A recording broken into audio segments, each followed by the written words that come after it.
안녕하세요. 주님과 함께하는 삶 청취자 여러분. 오늘도 하나님의 말씀 앞에 함께 나아왔습니다. 혹시 여러분은 이런 질문을 해본 적이 있으신가요? 나는 정말 하나님의 자녀일까? 내가 구원받은 게 확실할까?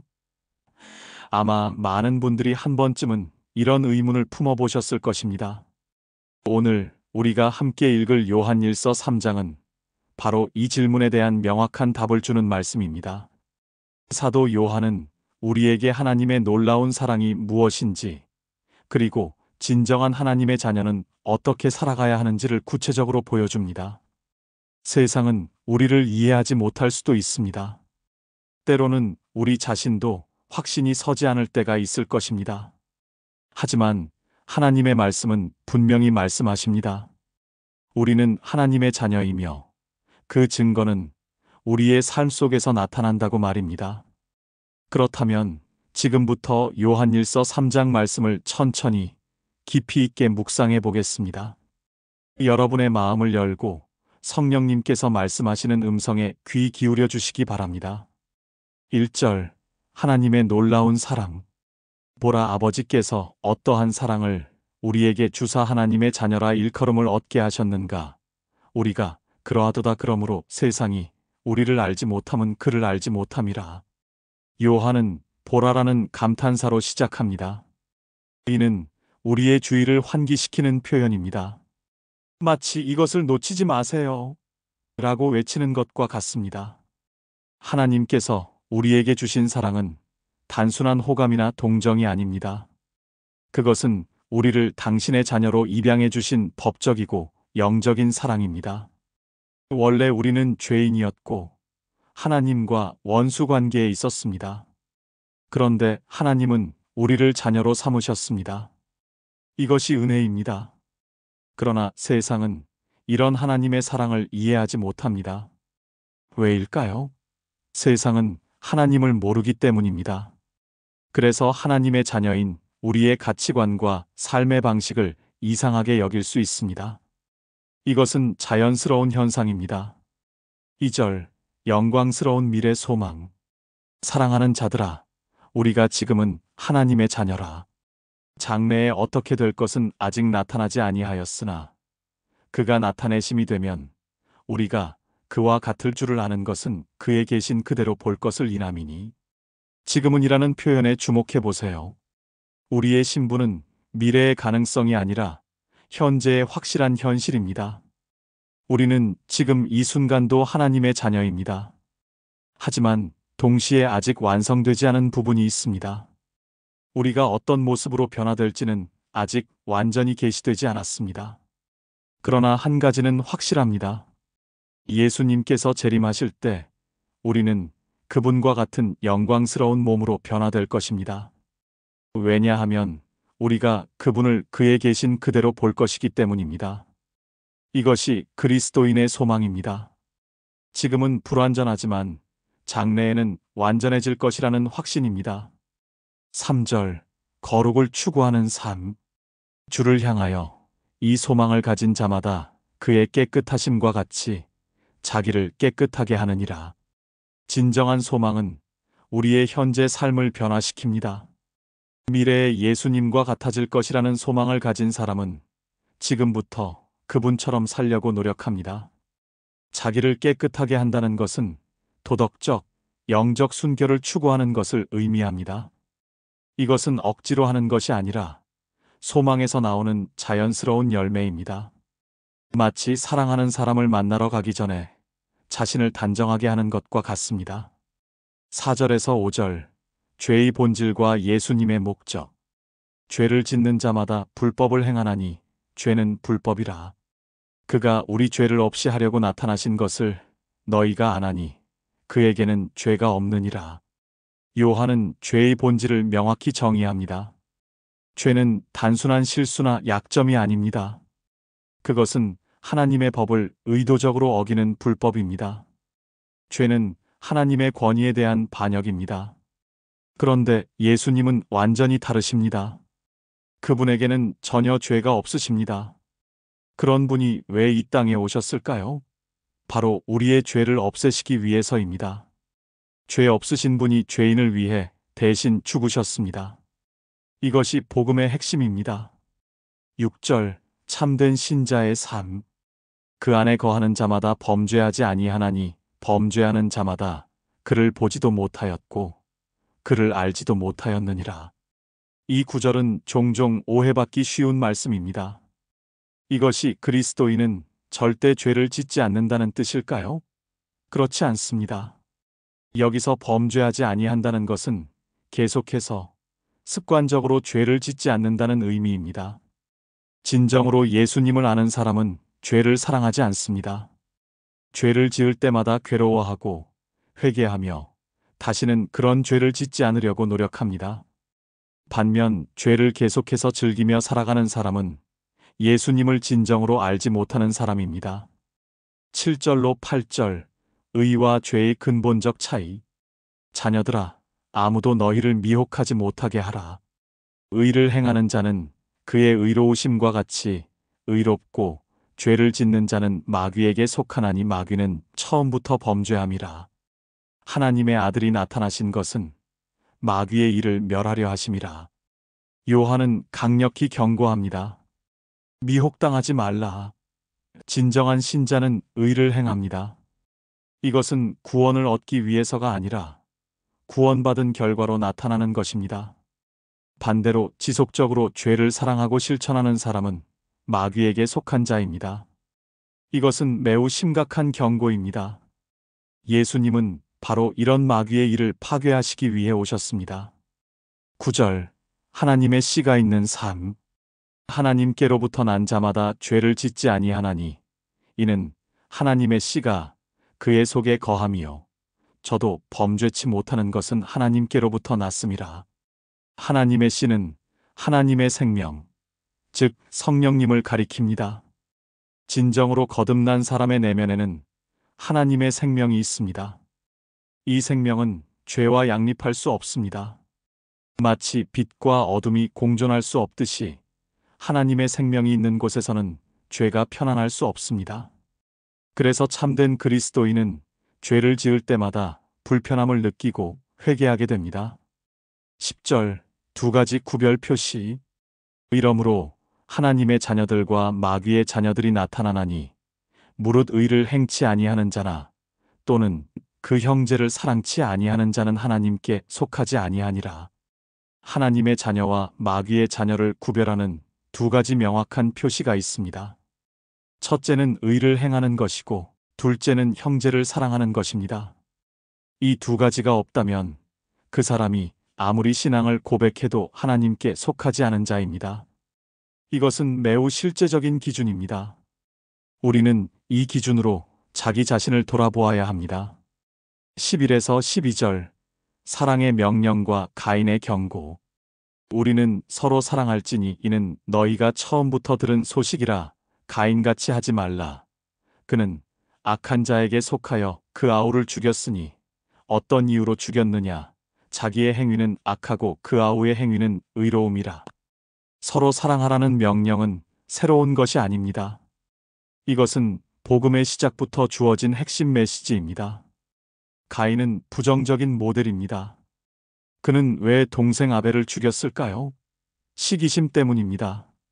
자신의 행위는 악했는데 아벨의 행위는 의로웠기 때문에 참을 수 없었던 것입니다. 이것은 오늘날에도 여전히 일어나는 일입니다. 악한 사람들은 의로운 사람들을 견디기 어려워합니다. 13절 세상의 미움을 이상히 여기지 말라. 형제들아 세상이 너희를 미워하거든 이상히 여기지 말라. 예수님을 따르는 삶은 때로 세상의 미움을 받습니다. 이것은 당연한 일입니다. 빛이 어둠을 드러내듯이 의로운 삶은 불의한 삶을 부끄럽게 만들기 때문입니다. 그러니까 세상이 우리를 미워한다고 해서 낙심하거나 이상하게 생각할 필요가 없습니다. 오히려 그것은 우리가 바른 길을 가고 있다는 증거일 수 있습니다. 14에서 15절 사랑과 미움, 생명과 사망. 우리는 형제를 사랑함으로 사망에서 옮겨 생명으로 들어간 줄을 알거니와 사랑치 아니하는 자는 사망에 거하느니라. 그 형제를 미워하는 자마다 살인하는 자니 살인하는 자마다 영생이 그 속에 거하지 아니하는 것을 너희가 아는 바라. 사랑은 우리가 생명으로 옮겨졌다는 확실한 증거입니다. 반대로 사랑하지 않는 자는 아직 영적으로 죽은 상태에 있습니다. 더 나아가 요한은 미움을 살인과 동일시합니다. 이것은 예수님의 산상수훈 가르침과 일치합니다. 하나님의 기준에서는 마음속의 미움도 실제 살인과 같은 심각성을 갖습니다. 16절 사랑의 본보기 그가 우리를 위하여 목숨을 버리셨으니 우리가 이로써 사랑을 알고 우리도 형제들을 위하여 목숨을 버리는 것이 마땅하니라. 진정한 사랑이 무엇인지 알고 싶다면 예수님의 십자가를 보십시오. 그분은 우리를 위해 자신의 생명을 내어주셨습니다. 이것이 사랑의 최고 표현이며 절대적 기준입니다. 그렇다면 우리도 어떻게 해야 할까요? 형제들을 위해 목숨을 버릴 각오를 해야 합니다. 물론 실제로 순교할 기회가 모든 사람에게 주어지는 것은 아닙니다. 하지만 자기를 희생하려는 마음가짐은 모든 그리스도인에게 필요합니다. 17에서 18절 실제적인 사랑의 표현 누가 이 세상의 재물을 가지고 형제의 궁핍함을 보고도 도와줄 마음을 닫으면 하나님의 사랑이 어찌 그 속에 거하겠느냐. 자녀들아, 우리가 말과 혀로만 사랑하지 말고 행함과 진실함으로 하자. 사랑은 구체적이어야 합니다. 형제가 어려움에 처해 있는데 도울 능력이 있으면서도 외면한다면 그것은 진정한 사랑이 아닙니다. 하나님의 사랑이 그 사람 안에 있다고 말할 수 없습니다. 말로만 하는 사랑은 가짜입니다. 진짜 사랑은 행동으로 나타납니다. 그리고 그 행동은 진실해야 합니다. 즉, 억지로 하는 것이 아니라 진심에서 우러나와야 합니다. 23절 하나님의 두 가지 계명 그의 계명은 이것이니 곧 그의 아들 예수 그리스도의 이름을 믿고 그가 우리에게 주신 계명대로 서로 사랑할 것이니라. 하나님의 계명을 한 문장으로 요약하면 이것입니다. 예수님을 믿고 서로 사랑하라. 이 두 가지는 분리될 수 없습니다. 예수님을 진정으로 믿는 사람은 반드시 사랑을 실천하게 되어 있습니다. 신앙과 사랑, 이 둘이 그리스도인 삶의 핵심입니다. 하나만 있고 다른 하나가 없다면 그것은 완전하지 않습니다. 24절 성령님의 확증 그의 계명을 지키는 자는 주 안에 거하고 주는 그의 안에 거하시나니 우리에게 주신 성령으로 말미암아 그가 우리 안에 거하시는 줄을 우리가 아느니라. 하나님의 계명을 지키는 사람은 하나님과 깊은 교제 관계에 있습니다. 이것을 상호 내재라고 합니다. 하나님이 우리 안에, 우리가 하나님 안에 거하는 것입니다. 그리고 이것을 어떻게 확신할 수 있을까요? 바로 성령님을 통해서입니다. 성령님은 우리가 하나님의 자녀임을 증거해 주시는 분입니다. 그분의 임재와 역사를 통해 우리는 확신을 얻을 수 있습니다. 그럼 요한일서 3장을 다시 한번 같이 읽어보겠습니다. 보라 아버지께서 어떠한 사랑을 우리에게 주사 하나님의 자녀라 일컬음을 얻게 하셨는가. 우리가 그러하도다. 그러므로 세상이 우리를 알지 못함은 그를 알지 못함이라. 사랑하는 자들아, 우리가 지금은 하나님의 자녀라. 장래에 어떻게 될 것은 아직 나타나지 아니하였으나 그가 나타내심이 되면 우리가 그와 같을 줄을 아는 것은 그에 계신 그대로 볼 것을 인함이니 주를 향하여 이 소망을 가진 자마다 그의 깨끗하심과 같이 자기를 깨끗하게 하느니라. 죄를 짓는 자마다 불법을 행하나니 죄는 불법이라. 그가 우리 죄를 없이 하려고 나타나신 것을 너희가 아나니 그에게는 죄가 없느니라. 그 안에 거하는 자마다 범죄하지 아니하나니 범죄하는 자마다 그를 보지도 못하였고 그를 알지도 못하였느니라. 자녀들아, 아무도 너희를 미혹하지 못하게 하라. 의를 행하는 자는 그의 의로우심과 같이 의롭고 죄를 짓는 자는 마귀에게 속하나니 마귀는 처음부터 범죄함이라. 하나님의 아들이 나타나신 것은 마귀의 일을 멸하려 하심이라. 하나님께로부터 난 자마다 죄를 짓지 아니하나니 이는 하나님의 씨가 그의 속에 거함이요 저도 범죄치 못하는 것은 하나님께로부터 났음이라. 이러므로 하나님의 자녀들과 마귀의 자녀들이 나타나나니 무릇 의를 행치 아니하는 자나 또는 그 형제를 사랑치 아니하는 자는 하나님께 속하지 아니하니라. 우리는 서로 사랑할지니 이는 너희가 처음부터 들은 소식이라. 가인같이 하지 말라. 그는 악한 자에게 속하여 그 아우를 죽였으니 어떤 이유로 죽였느냐? 자기의 행위는 악하고 그 아우의 행위는 의로움이라.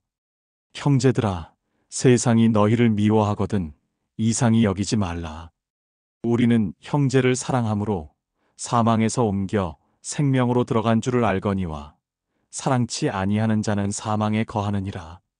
그 형제를 미워하는 자마다 살인하는 자니 살인하는 자마다 영생이 그 속에 거하지 아니하는 것을 너희가 아는 바라.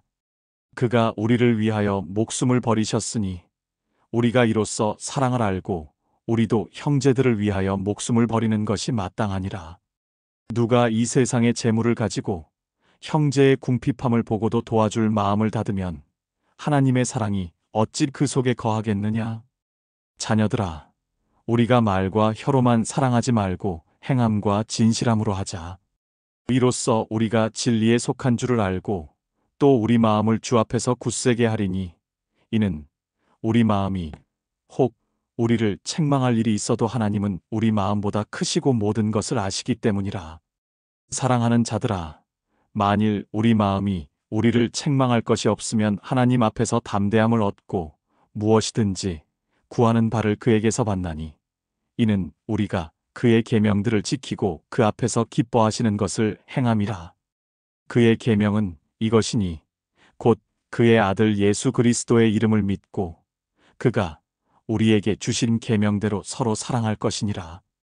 그의 계명을 지키는 자는 주 안에 거하고 주는 저 안에 거하시나니 우리에게 주신 성령으로 말미암아 그가 우리 안에 거하시는 줄을 우리가 아느니라. 아멘. 오늘 요한일서 3장을 통해 우리는 참으로 귀한 진리들을 발견했습니다. 첫째, 우리는 하나님의 놀라운 사랑으로 자녀가 되었다는 사실입니다. 이것은 우리의 행위나 자격 때문이 아니라 순전히 하나님의 은혜입니다. 둘째, 하나님의 자녀는 특별한 삶을 살아야 한다는 것입니다. 우리는 죄를 멀리하고 의를 추구해야 합니다. 이것은 구원의 조건이 아니라 구원의 결과입니다. 셋째, 진정한 신앙은 반드시 사랑의 행함으로 나타난다는 것입니다. 말로만 하는 믿음이 아니라 실제로 형제를 사랑하고 섬기는 믿음이 진짜 믿음입니다. 혹시 오늘 말씀을 들으시면서 자신의 신앙을 돌아보게 되셨나요? 나는 정말 하나님의 자녀일까? 라는 질문을 다시 하게 되셨나요? 만약 여러분 안에 하나님을 사랑하는 마음이 있고 죄를 지을 때마다 마음이 아프며 형제자매들을 진심으로 사랑하고 싶은 마음이 있다면 그것이 바로 성령님께서 여러분 안에 계신다는 증거입니다. 완벽하지 않아도 괜찮습니다. 아직 부족함이 많아도 괜찮습니다. 중요한 것은 방향입니다. 우리가 하나님을 향해, 거룩을 향해, 사랑을 향해 나아가고 있는가 하는 것입니다. 오늘도 하나님의 자녀로서의 정체성을 확신하며 그 정체성에 합당한 삶을 살아가시기를 축복합니다. 세상이 우리를 이해하지 못해도 때로는 우리를 미워해도 우리에게는 변하지 않는 소망이 있습니다. 예수님께서 다시 오실 그날 우리는 그분과 같은 영광스러운 모습으로 변화될 것입니다. 그때까지 우리는 이 소망을 품고 서로 사랑하며 거룩한 삶을 살아가면 됩니다. 말씀을 묵상하시는 모든 분들 위해 하나님의 평안과 은혜가 충만하시기를 기도합니다. 다음 시간에도 더욱 은혜로운 말씀으로 찾아뵙겠습니다.